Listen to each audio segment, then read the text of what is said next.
since morning, and there's so many young people over here.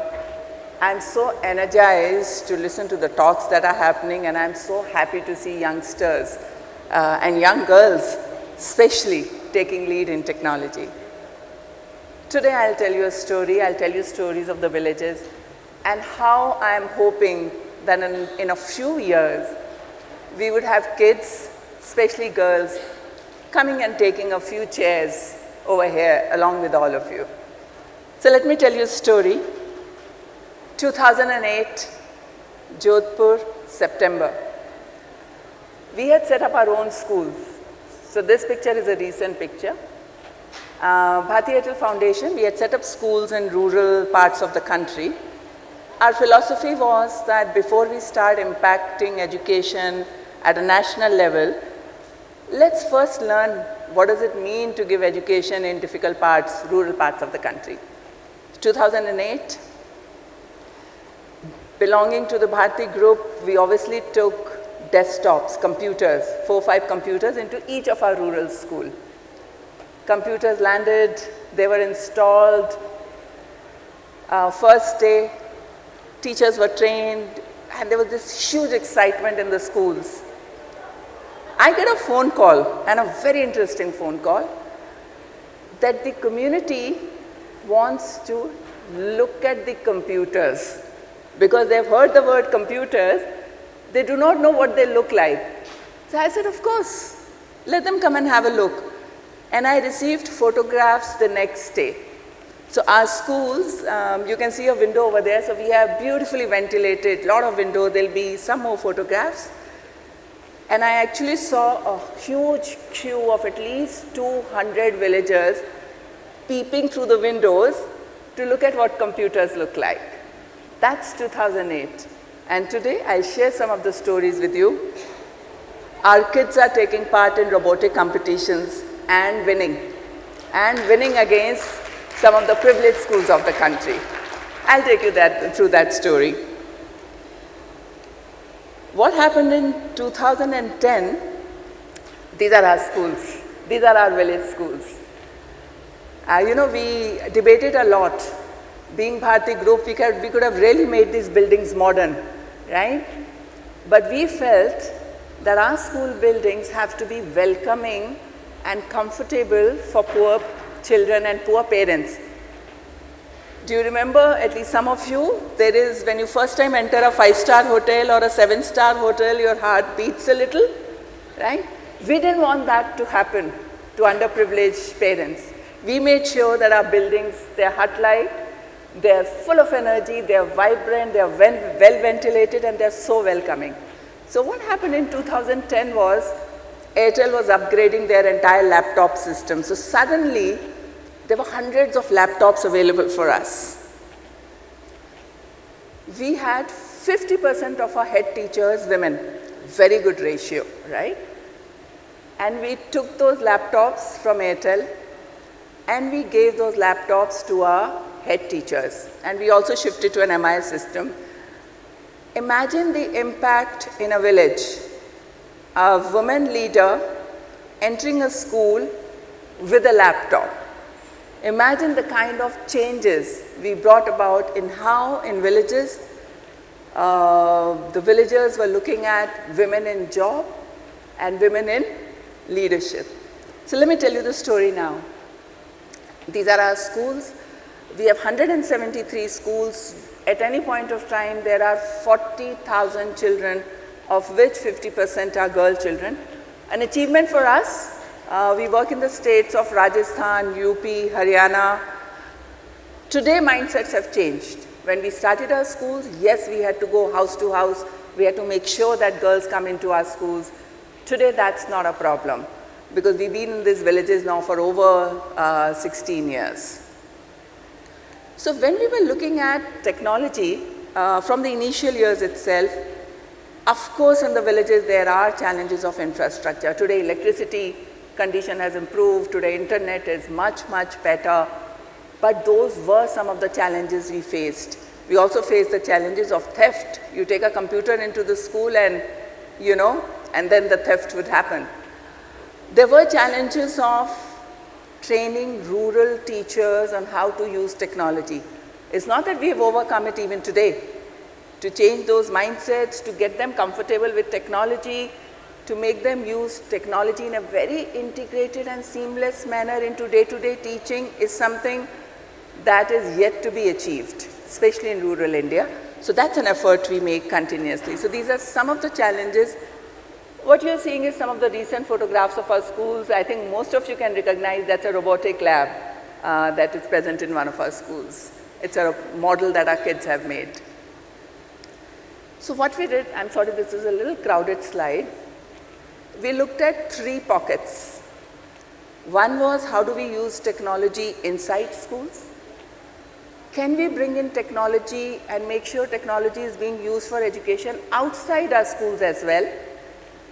And then the third pocket was teachers, because till the time teachers are not empowered on technology, nothing will happen.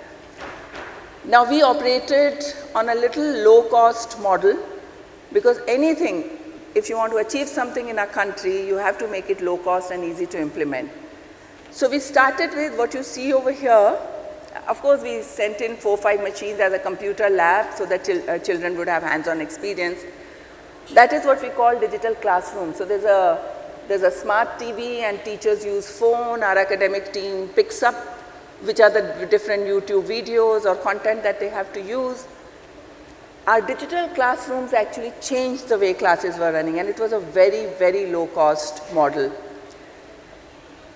Another thing that we realized, and we realized it around 2-3 years back, some of our schools did not have teachers, right? Especially in Jodhpur, we were not getting teachers in English. But our Punjab schools had very good number of teachers and very good English teachers. We used a digital classroom setup to beam in teachers from Punjab to teach into Jodhpur schools.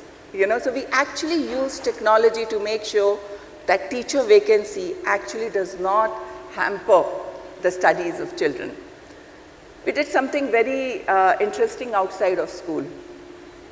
This was pre-COVID. We saw that most of the parents are now shifting to smartphones.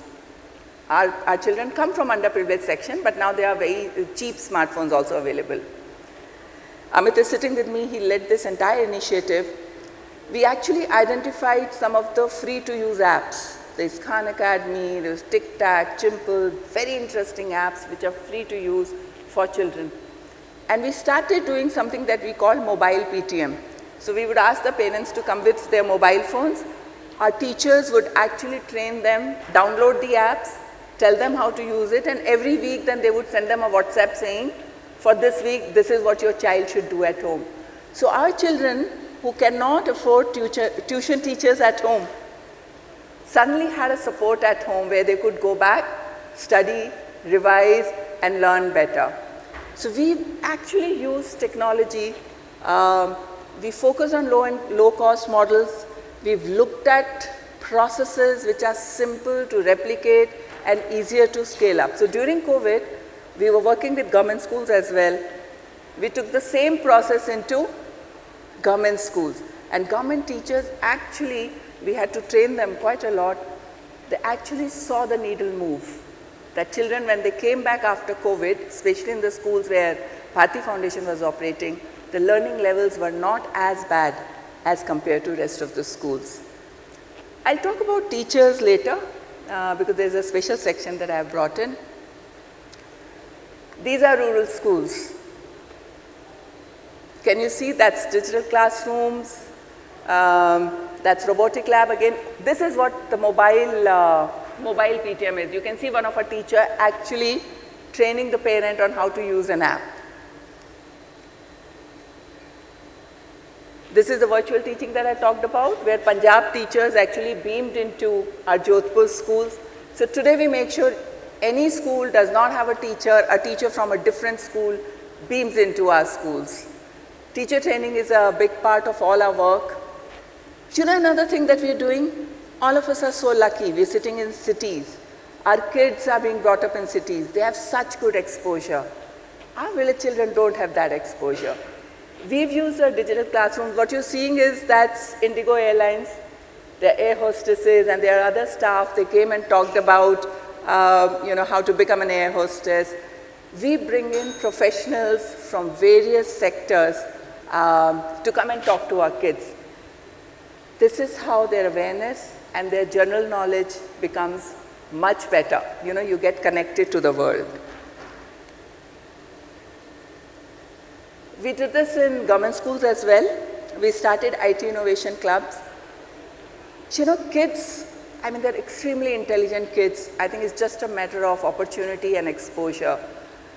We started giving a very small kit, some 2,500 and 3,000, some capacitors, some other items, we would give them. These kids actually started coming up with projects. Of course, we tied up with, you can see, we tied up with ISRO, we tied up with some universities. Some of the scientists came and took lectures of all these students, virtually. These kids started coming up with the projects. You can see some of them even participated in Rashtrapati Bhavan exhibition. So that's where underprivileged kids are reaching today, thanks to technology, using technology. These are some of our achievements I'm really very proud of. 152 projects, and it's not a small number. I know in a country like India, perhaps 152 seems small, but to have technology projects being picked up. One of our students actually went to ISRO for a 2-week program. To get selected at that level where most of the students came from some of the biggest, some of the most privileged private schools. And of course, winning Innovation Fest now with their project ideas.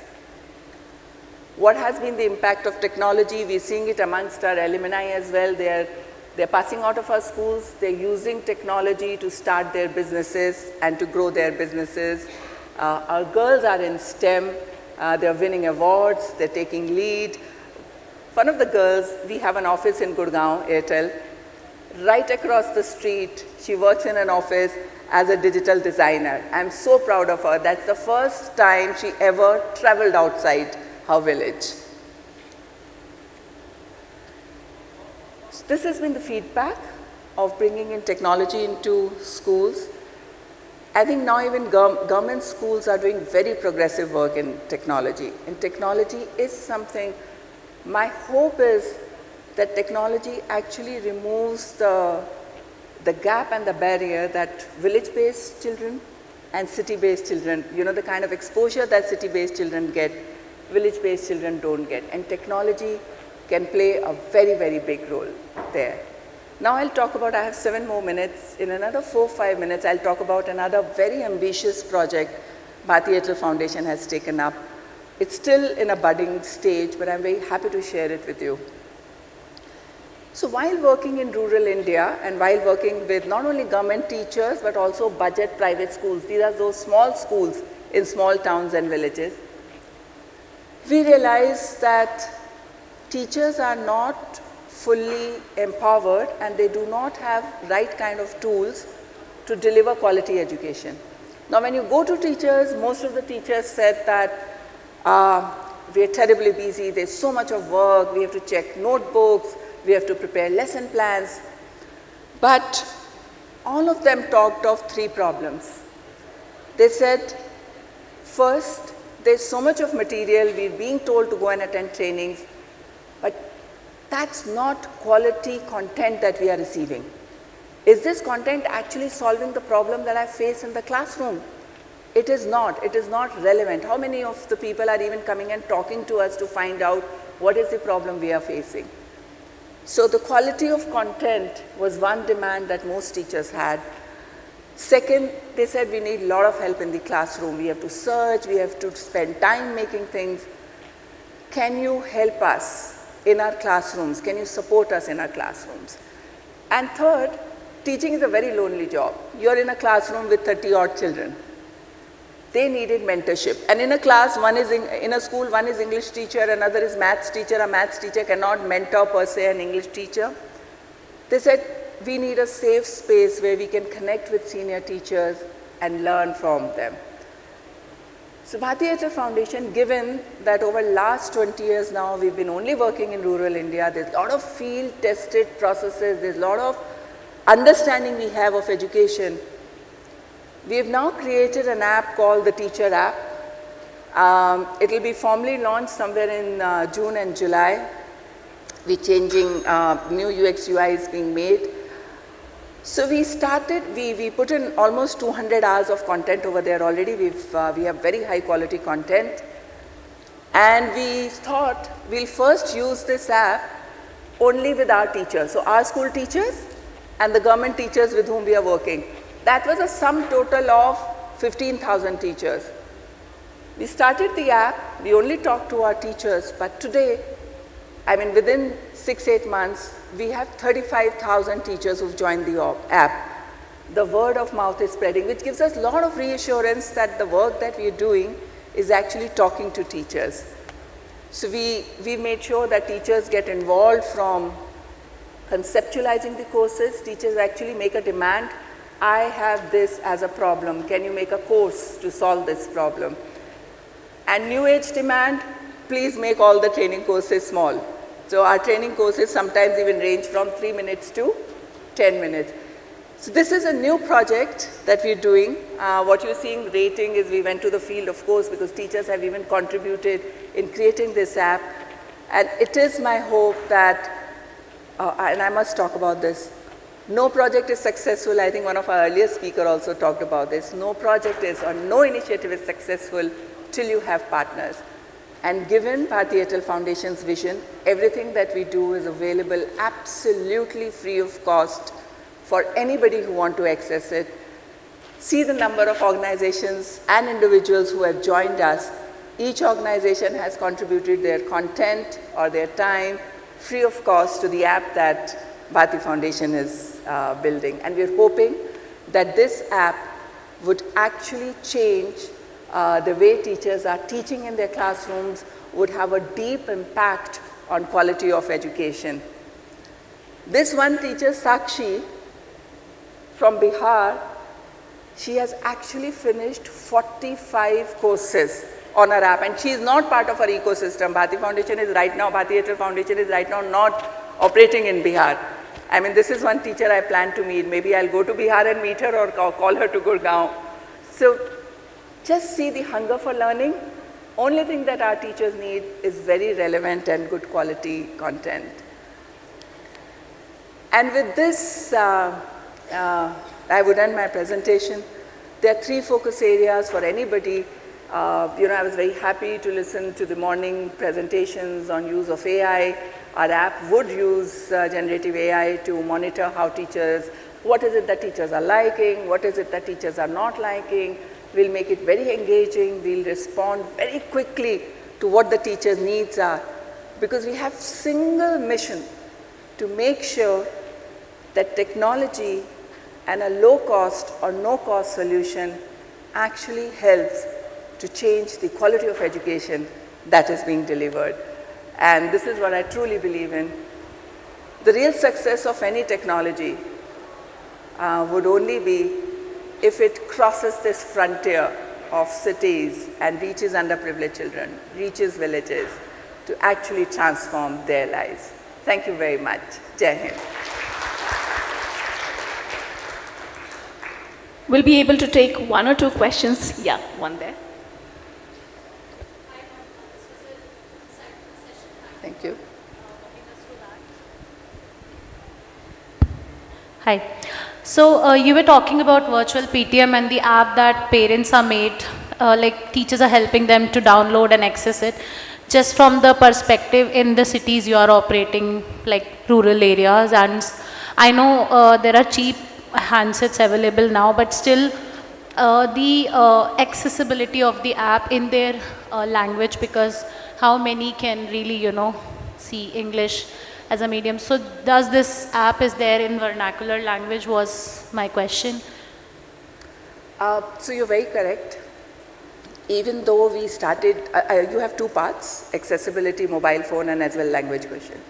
So when we started in 2018-19, pre-COVID, only 60% of our parents had smartphones. But what happened with every PTM, parent-teachers meeting, when a parent had to buy his or her next phone, they made sure that they then went on to smartphones. So in our schools we saw, by the time COVID happened, more than 85% parents had a smartphone, and very interesting data, wherever the mothers also had a smartphone, we found children and students learned more because the mother would give them phone, more frequently. Also because fathers had to kind of go out.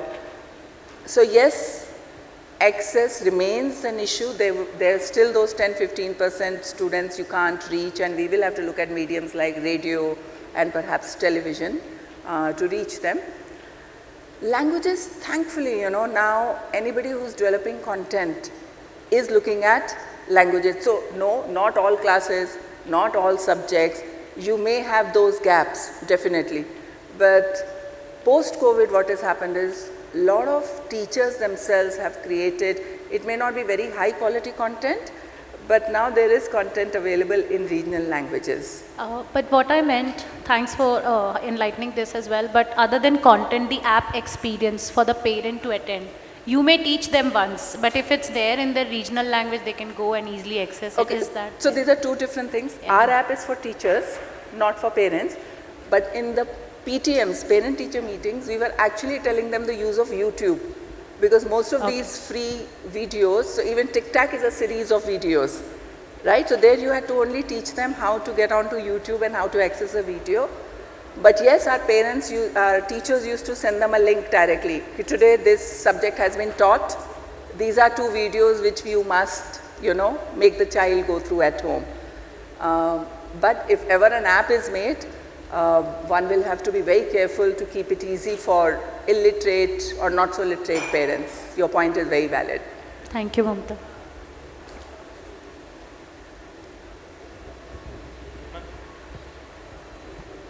Hi, that was a very beautiful session and very insightful. I was just wondering, how did this help any of the special needs kids, if any, in any of those schools and the villages? Like, how impactful was it with those children, especially when it came to virtual learning? So 2 things. I'll talk about our own schools right now, right? In our own schools, all our teachers are trained on, so we do not have a special educator, but all our teachers are trained on how to look after kids with special needs, right? We have yet not become very good at very high order disability, right? So then what happened, the entire system, when all teachers are trained towards that, they're very sensitive to how would a child access the same, some app or some video that you're sending. You won't believe it, our teachers used to do phone calls for children who could hear. They would actually read the story, explain the story, ask the question, the parent would be sitting along with, correct? It always meant an extra effort, I'll be very honest with you. But then these kids require an extra effort. And today I think everybody who's creating technology solutions is becoming sensitive towards it. So I'm sure in coming years, it would be much easier for these students and teachers as well. Thank you, ma'am. Thank you so much. Thank you, Mamta. Big round of applause, please.